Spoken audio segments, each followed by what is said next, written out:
आज आपल्या महाराष्ट्रामध्ये 28 तारखेला अतिशय अष्टपैलू आणि कर्तव्यदक्ष नेते म्हणून अजितदादा यांचं निधन झालं।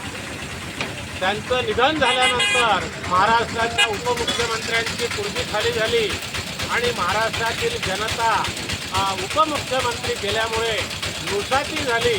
तर या नुसाच्यापणाला दूर करण्यासाठी महिला सुनेत्रा महाजन ह्या सुनेत्रा अजितदादा श्रीमती सुनेत्रा अजितदादा पवार या 5 वाजता आज महाराष्ट्राच्या उपमुख्यमंत्री म्हणून 1952 पासून आतापर्यंत कुठल्याही महिलेला महाराष्ट्राचं उपमुख्यमंत्री पद देण्यात आलं नाही, परंतु अजितदादाच्या जाण्याने ती पोकळी भरण्यासाठी आणि महिलांना न्याय देण्यासाठी महिलाला न्याय देणारे अजितदादा अतिशय दमदार नेते आपल्या महाराष्ट्रातून निघून गेले।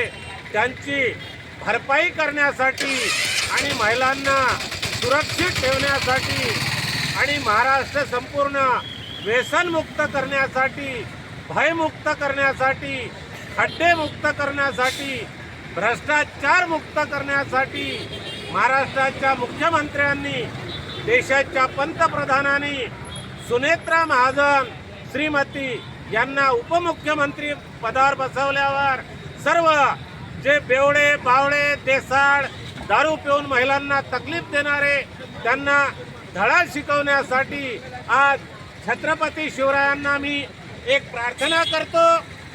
तुकडोजी महाराज, गाडगे बाबा आणि दिव्यात अभ्यास करून घटना बनवणारे भारतरत्न बाबासाहेब यांच्या वतीने श्रीमती सुनेत्रा अजितदादा पवार या मुख्यमंत्री पदावर रुजू झाल्या।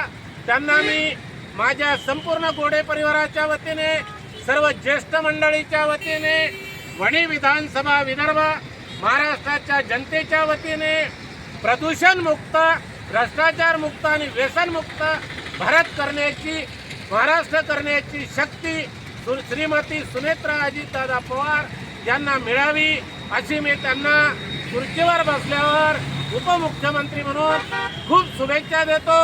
श्रीमती सुनेत्रा अजितदादा पवारला जय महाराष्ट्र, जय हिंदुस्थान। इथेच थांबतो।